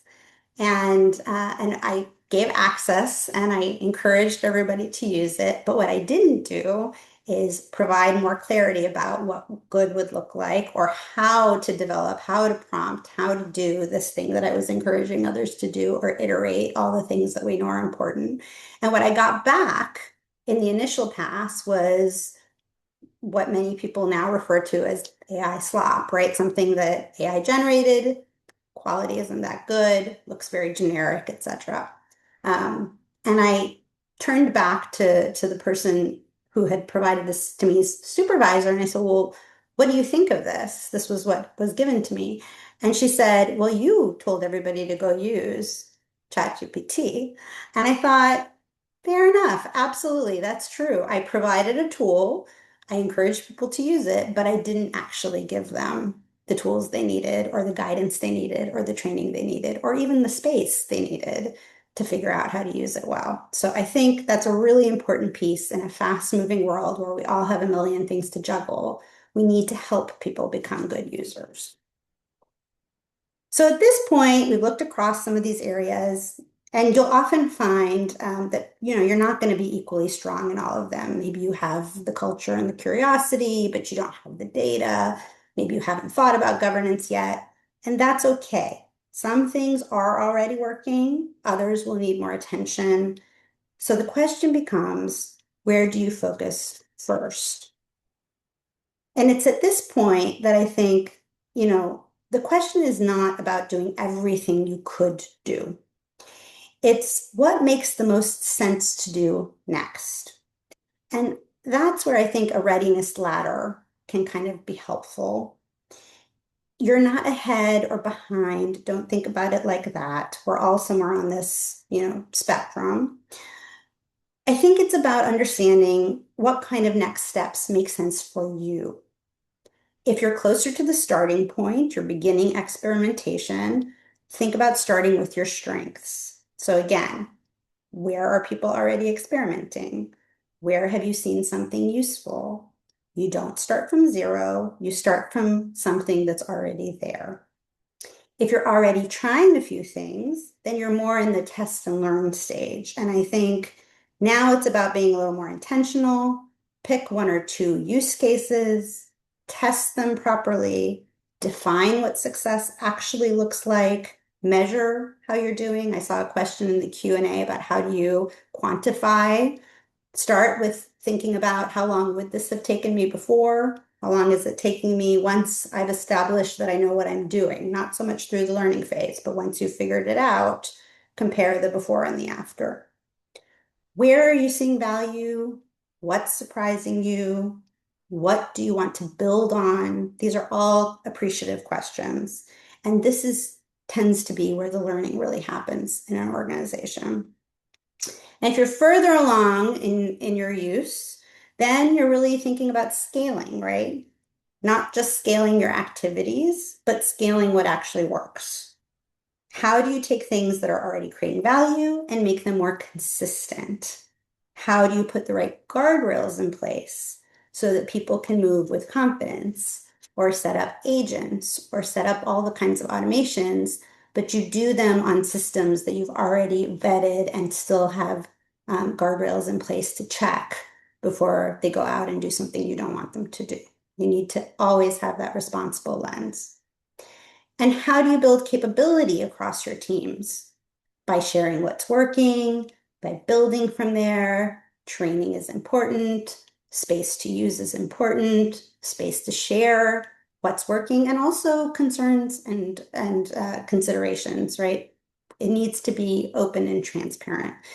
And most organizations are somewhere between all these stages, and they have different strengths in different areas, and that is entirely normal. So if the latter helps you think about where you are, then the next question is, what can you actually do? And so for that, I think, let me leave you with sort of 3 simple things, and then we can open up to Q&A. I think the first one I always recommend is find one real use case. Start small. Look for something that already works, but takes time, repeats, or slows you down. You don't need a perfect use case, you just need a real one. Another consideration, another thing I encourage people to do is to talk to somebody who's already experimenting. That's why convenings like this are hugely important, because in almost every organization, someone is already doing something useful. Find out who those people are. Ask what they've tried. Ask what worked. Ask what lessons they learned. What hasn't worked. Where do they recommend you get started? And then build from there. Another area I think is super important, again, coming back to governance and safety and security and experimentation and use, is set some simple boundaries. Maybe set one boundary. Create some clarity for people. What is it okay for them to try to do? Talk to your team. Where do you want to make sure that people are stepping back in, verifying, validating, double checking the quality of what's happening there? People need to know their boundaries, and then they're much more likely to use the tools. So I think, for me, that's really it. It's about, don't need a huge, big strategy to begin. You don't need a soup to nuts solution to get started. You don't need to do everything at once. You're not behind. You are not behind. There is an S curve here. And to me, despite all the news, all the angst, when I talk to real practitioners, most people are still not leveraging these tools effectively in their practice. They're curious, they're figuring it out, they're learning. So start with one thing, one step, build from there. And I will close. Let me come out of this so I can see myself or see everybody else on screen. I'll close with now telling you the story. I started with the story of where I was a year ago in that session that kind of caused me to say, oh my gosh, we need to be offering AI courses for evaluators and researchers, which we now do. But, and also looking for so many free resources that are out there. So you don't need to be constrained if you can't invest in something right now. There's a lot you can learn, and you can even ask these systems to help teach you things, right? You bring your judgment, you use your thinking, but they can really help to guide you in how to use them best even. So there's a lot of possibility for everybody to be on the learning journey. But this year, a year later, I was back in that same meeting with one of these large multilateral banks, and the story for this year was actually not that M&E is a thing of the past, but that M&E needs to be re-envisioned, and that the skill set, the toolkit that evaluators and researchers need to have now needs to include competency in these skills, need to include thinking about other sources of data that we didn't used to have access to. And I think actually still many people don't have access to, like geospatial data and satellite imaging and things like that, that most of us don't get to bring into our evaluations. But that the field is really evolving, and that these are all skills that we need to be thinking about building, but they take time. So I would just say, one step at a time, don't feel like you're behind. Begin to find those spaces and places to learn, to experiment. You'll see for yourself what feels like it's really good and what feels like you need to iterate and go back and forth and continue to work on. And you'll also begin to figure out where, for now, you have really good use cases that make you feel like you're saving a lot of time and energy and effort, and other places where, you know what, either because I don't know how to do it with the tool, or because the tool is just not working for me, or because it's inappropriate to try, right? Because I have ethical considerations or concerns about using the tool, that I won't start with those. It doesn't have to be everything all at once. So that is it from me. Great. Thank you, Beta. Some really good advice and sound advice in there. One of the questions that was posed to you, I think you've actually answered it, and you might want to embellish a bit more. I think it was sent to me before your last slide, and your last slide, I think, answers it. How can organizations avoid feeling they need to strengthen everything at once? Well, I mean, I think for me, it comes back to this sort of like analysis paralysis example, right? If you feel that you need to do it all, you probably won't do any of it.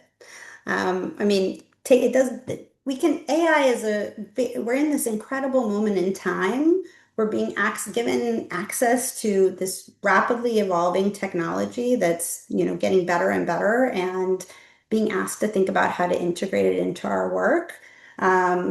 But we're really, at the beginning of this journey in a lot of ways. So I think taking a step back, develop a good first use case, have some success, build on that success, use that concrete example to kick the tires on the tool and figure out what works for you, what doesn't work for you.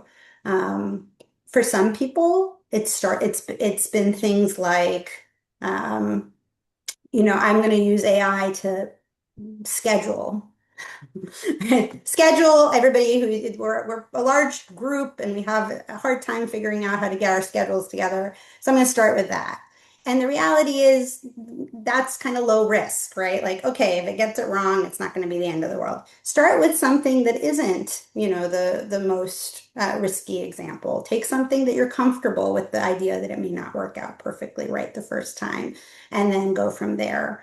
So I would say, absolutely don't try to do everything all at once. Start with something small, begin to figure it out, and then from there you can move on to something a little bit more complicated. Yeah, thank you. And another question is, you mentioned people, data, process, governance, and culture. What about context, in terms of, rapidly changing dynamics of the space that the organization might operate in? And I think I added to that also the buy-in from the management, the leadership above. Yeah, I mean, I think context is always critical in any moment in time, right? I mean, again, yesterday I was sitting in this very interesting conversation, and one of the slides that they put on the screen for those of us who are, working in international development kinds of contexts, is just the drop off of resources that are available right now, right? For those of us who are consultants who are out there, working with clients, I'm sure we've all seen major shifts in the work that we've done over the last year, with, big questions about what the path ahead looks like. And so I think, but because of that reduction in resources, then it's also incumbent upon us to be thinking about how can we continue to use our skills to support the outcomes that we want to achieve in the world, to encourage continuation of monitoring and evaluation of our programs, because when budgets are tight, even when budgets weren't as tight, we all know M&E was often the thing that got shortchanged, right? Yesterday, one of the statistics that was put out is that it used to be the guidance that 3% of a budget for a program should be dedicated to the monitoring and evaluation of it. This group was saying that, in fact, when they looked at their budgets, it was more like 0.4%. And that was retroactively. And so at the same time, they were saying what they knew from prior data was that the programs that had the strongest M&E components were 90% more likely to be successful programs. So there is need, there is value in what we do, but we are going to be asked, whether we think we should or not, to do it faster, with fewer resources, with fewer people. And even there, you know, to me, as somebody who looks at a lot of RFPs and puts together a lot of proposals, you can see even client systems are in different states of readiness right now. So context always matters. You know, you shouldn't go forward with this like AI forward solution if the group that you're working with doesn't want that, isn't, you know, prepared for that. And if you want to propose it because it makes you more likely to be able to do the work in a shorter time period on a tighter budget, etc., I think, you know, you really also need to do the explanation piece of how it's going to work, how you're going to have guardrails around it, how you're thinking about the human, you know, people talk about human in the loop. Now I'm hearing a lot of human on the loop. But I think, you know, part of what we're all doing at all parts of the system is figuring this out. What do we mean when we talk about AI? What do we mean when we talk about usage? What do we mean when we talk about human verification, right? And it means very different things to different people. So we all need to start just having those conversations. And the good news is that that's work that people need to do that AI can't do for you. So transparency, basically. Yeah. Great. Thank you so much, Vita. Thank you for that. And I hope you'll stay on and join us for the rest of the sessions. Thank you so much for having me. Take care. Thank you. Take care. So that question of the right next step now becomes very explicit as we look at the support pathways available beyond the summit. By this point, the question is not whether everyone should take the same next step. It is which next step best fits your readiness, needs, and levels of confidence, your context. This session makes that route clearer. I'm very pleased to welcome back Damien, where he will help make the post-summit pathways and support options clearer and more proportionate to different levels of readiness. Over to you, Damien. Great, thank you. And thanks, Peter, for that session. Some really sage advice, some experience coming through. Great to hear about your, you know, what from so many different perspectives over this summit, you know, how we feel AI is changing the work for us and you know, and what do we really need to get on top of, but as well that sort of whole readiness piece. Not everybody's in the same space. And that's what I really want to just explore now. We've got a final, it's not going to take an hour this. I think we're really ahead of time.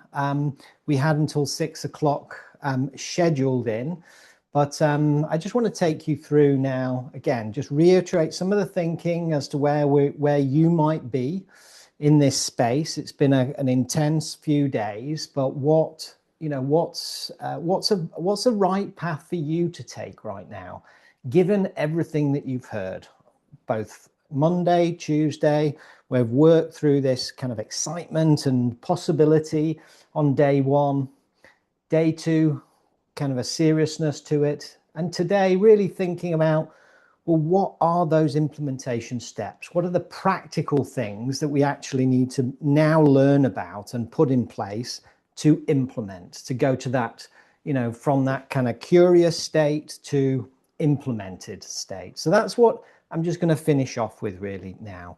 What so that everybody can leave and hopefully come to Friday's session as well. That's going to be a great session, by the way.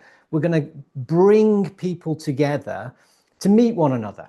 As I said earlier, a webinar format is a bit restrictive. I'm going to see if we can get cameras next time we do this so we can actually see everybody, because I'm used to that kind of meeting style of Zoom, but we don't get to see you basically, and we'd love to see you.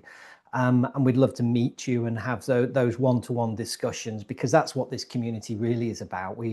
It's a group of our kind of people, the people that we've, been working with for years. So it's about meeting and greeting Friday, but it's also about governance, and it's about clearing up any questions that you might still have about, what's my right route to take? What are some of the concerns you may still need to, work through and talk through, that we've only had chance to really touch on superficially during the last few days. But I do applaud you for staying and for keeping and using this as an investment of your own time, because we believe, and that many of the people, all the speakers over the last few days, we can see the potential here. We believe there's a lot of value, and we believe in the direction things are going, and that it can be positive. It can be a real accelerator for this area of work, which Bita spoke to so eloquently about being under-resourced, difficult to do. This really is a potential opener and leveler, particularly for smaller organizations, I think. And that's the mainstay of the social sector in actual fact, who haven't got the budgets and time to do this traditionally, and ever get to that point where you're using data to actually learn from it. So this is a kind of just a final session, really just to clear up where you might be, following that really useful lens that Bita just gave. You may well be still exploring. You may well be experimenting, and that's great to do. That's having a go is the very best way to actually start figuring out how AI really works, and what kind of things can it do, can it not do. And I'm sure majority of people are already experimenting. Starting to structure things. You may be already sort of putting those processes in place, or you may be ready to implement properly. So there are different spaces, and I just want you to reflect, where are you right now? Because dependent on that is where you should go next. So the next step is not necessarily the same for everyone. That's clear. But what we do want to give everybody is a clarity. That's hence the AI Impact Clarity Summit. That's the best we could come up with, because that's what we wanted you to leave with, was a clear path where you can follow next. So from here, I guess we see there are 3 paths. Keep exploring, stay in learning mode, keep experimenting informally, and that's testing tools and workflows as you go, or move into that more structured implementation. Now, I want to mention where we're going with this, the AI Summit. After this 4-day experience, it's going to kind of morph into AI Impact Clarity Hub. It's going to be a free forever space. This is going to be a space where you can continue to meet and discuss. And we've really tried hard over the last few days to get people to start the discussion within the Impact Intel Lab, the private community that you've all joined. We're going to still keep doing that. We're going to be prompting, we're going to be dropping some free resources, and it's going to be the continuity piece between summits to keep everybody engaged who are still in that mode of exploring, experimenting, learning, sharing. That's the purpose of that. It's not So, it's to give you that pathway to continue this conversation so that when you are ready to move into structured implementation, that's where that offer that I was talking about early comes in. It's the Lab Pro. That's the paid environment within Impact Intel Lab. That is the implementation spot for you to come and get that, that actual guidance, that step-by-step approach to how do you build this system and processes for yourself. And we're exploring, this summit has been also an exploration for us as organizers, and in connecting with all the different speakers who've all got incredible resources. And they are incredible resources in terms of both the technology and the infrastructure, as well as the consulting capabilities. So all of these resources, we hope to, again, connect the dots here, create a real ecosystem in which everybody can get, find the kind of support that they need, because this is too important an area for people not to have that kind of ecosystem and support mechanism around them. So those are the three pathways. I would say a lot of people will get stuck between 2 and 3 here. That's normal. That's where, that's almost the most challenging leap for you to take. But I want to just go into what implementation actually requires. And I think we've touched on this, but I'm just going to reiterate it. A clear architecture, defined workflows, because I want to give you just a very real clarity as to what that Lab Pro offer actually is. Defined workflows, human confirmation points, continuity across the cycle, and support while you're building. That's really what's needed as a package, if you like, to gain not that sort of fake speed that we've talked about, where, slop, as it's been, the term that's been, Beta mentioned before, it's the kind of accelerating all the biases, accelerating all the things that are going to undermine your quality of your evaluation work or your monitoring work or your learning from it. So it's less about rework, it's less rework and more confidence. That's where this structure really gives you. So what is included in that environment? First of all, it's an implementation environment. That's a really clear thing I just want to get across here. It's not about just more learning, more tools, generic training, more content. That's all going to be a part of it. And Beta mentioned there's some incredible free resources.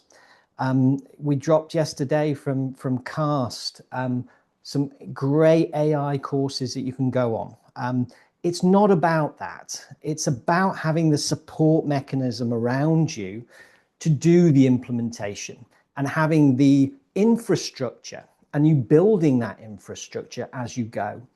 So it's a place where you start really with starts with Foundations Bootcamp. And that's an 8-week, first 2 months of this is what Bootcamp is. And it's going to be a first week is induction. And then we go into a 6-week cycle of going through how do you build that infrastructure. But it's not going to overload you. You haven't got enough time to be overloaded. So these are 1.5-hour sessions each week over that 8-week period. But you're going to end with an infrastructure that you can actually utilize. You can actually have those AI assistants who deeply understand your context because you've given it and structured your context in a way that they understand. You're going to define an implementation scope. When we get to that implementation phase using those AI assistants, you need something to point it towards. So that might be a specific project, a program, your whole organization. Right now, we're suggesting you to keep this at a very contained level. We would suggest as you enter Lab Pro that you have a well-defined project that's not overly complex to think about how do you move through these processes so you can learn and implement as you go. And then dependent on where you do need to go, it may be about analysis for you right now. That may be your real bottleneck. If you're not an evaluator necessarily, but you're inside of an organization as the M&E officer, coordinator, manager, you may have a ton of data. So you might want to go into, impact analyst, or if you're at the theory of change stage, into impact architect. These are different accelerator programs then to use and apply what we call AI clones. They're simply, if you know ChatGPT, for example, it's a project that's been constructed in a way where it understands and has your full contextual knowledge base of what you're trying to do. But it's also, supported through a very clear playbooks that are being utilized, which have those fixed moments of verification cycles built in. So this is all using LLMs, local large language models that you've got access to. You need a $20 license for ChatGPT and most of them. And that's to get, you can even do this with the free licenses, but I'll tell you now, the paid environments are much more powerful, but you've got it at your fingertips. Live continuity support. So I just want to talk you through what that involves. So you've got a live help desk every week. So that's somebody like myself. If it's not me, it'll be another person who's highly skilled in using AI in impact measurement workflows. And we're going to be answering questions as they come up and allowing you to work through your solutions. You'll have live practice pods. We're going to put people into small groups of 6 to 8 people so that you've got an opportunity to share with your peers every week. These are drop-in sessions that you can choose to join or not. But the core of this is going to be your live bootcamp sessions each week. Those are going to take you step by step how to build this architecture, how to utilize your clones, how to utilize the playbooks.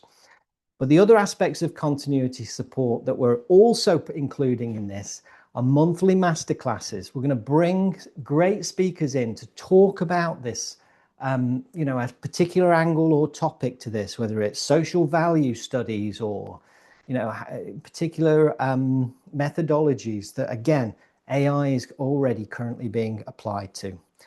And monthly member spotlights. I think this is one of the things I'm really excited about, is people bringing their successes, their wins from, utilizing AI in different ways and actually sharing it and having a spotlight session every month to learn in and listen to how they've been getting on.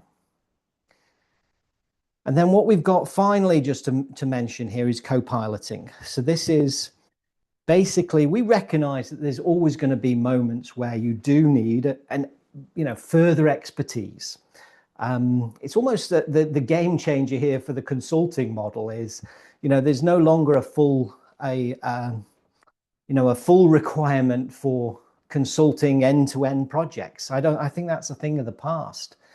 I think it'll be more targeted support in specific areas where people can't get the support elsewhere, because you're suddenly not the smartest guy in the room if you're a consultant, and you're no longer occupying that space, but you've got some unique talents, things like facilitation skills, things like bringing your own judgment and experience from different contexts into the room. So these are where we see co-piloting and people being able to access that extra human support that's needed in the mix here to maybe validate things, run workshops for you, etc. All going to have access to this via Lab Pro. So that's it. We're really excited that we've got this together. We've worked hard over the last 8-9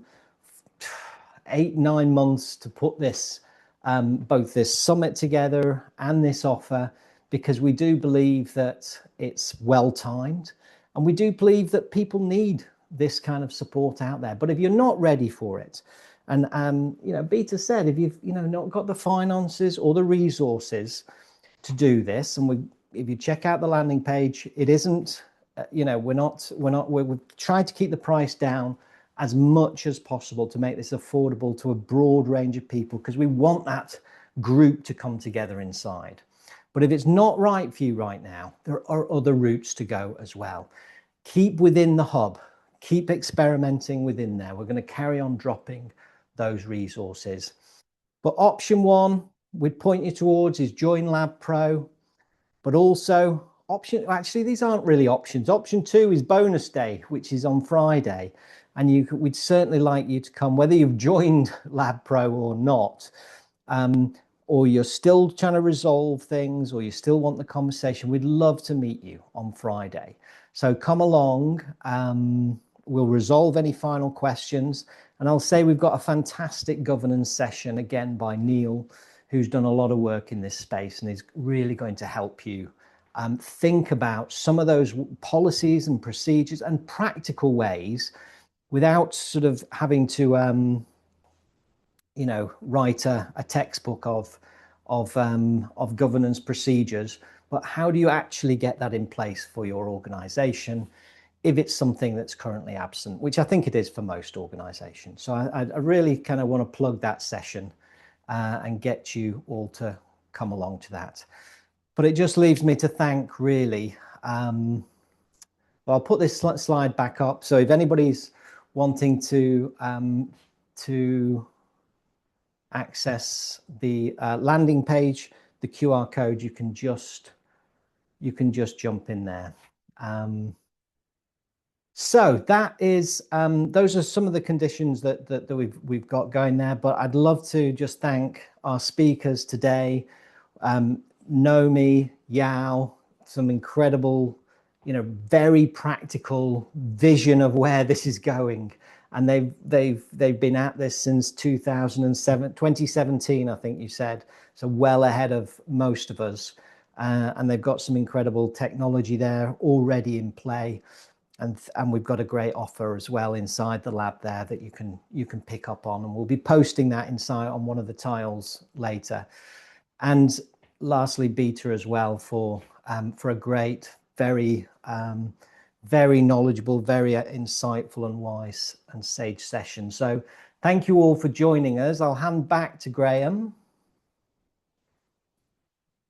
so he can see us out. Yeah. Well, I just want to say thank you as well to all our presenters and speakers over the past few days. And I hope you've all enjoyed yourself, learned something, feel a bit more confident and at ease around using AI, and D, more curious. So with that, the curiosity hopefully will continue on Friday. Take care. Thank you very much and see you soon.